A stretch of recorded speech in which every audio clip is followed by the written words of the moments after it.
Ito. Ay, naniniwala ka na? Gina, ano ginagawa mo? Ba't kinakausap mo yan? Dalhin mo sa akin yung anak ko. Sige na. Tita, huwag kang makikialam. Ako, Gina, hindi pwede. Hindi ako papayag, ha? Hindi pwede. Wala kang pwedeng gawin sa pamangkin ko. Tatawag ko yun sa daddy mo.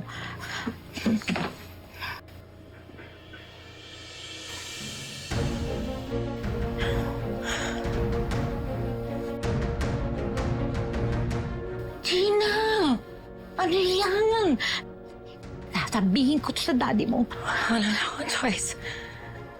Kung di ako susunod kay Betsy, mamamatay si Mindy. I have to do this. Kahit na. Anak yan ng daddy mo. Wala kang karapatan kahit nasa peligro ang buhay ni Mindy. Nanay lang din ako. Kailangan ko gawin to para sa anak ko. Hinay-hinay ka, akin na. Akin na si JR. Hindi mo pwedeng gawin yan, Gina. Sige na. Hindi pwede. Gina, akin na yung bata. I'm sorry. Ito! Gina! Gina!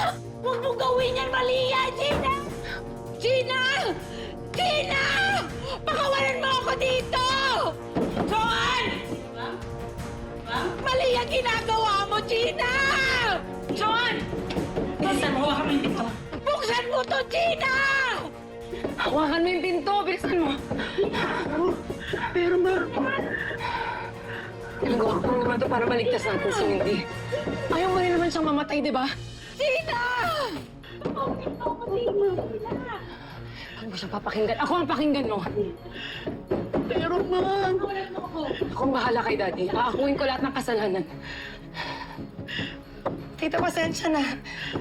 Pero walang kahit sino man ang makakapigil sa akin. Kahit pa ikamatay ko, ililigtas ko ang anak ko. Gina!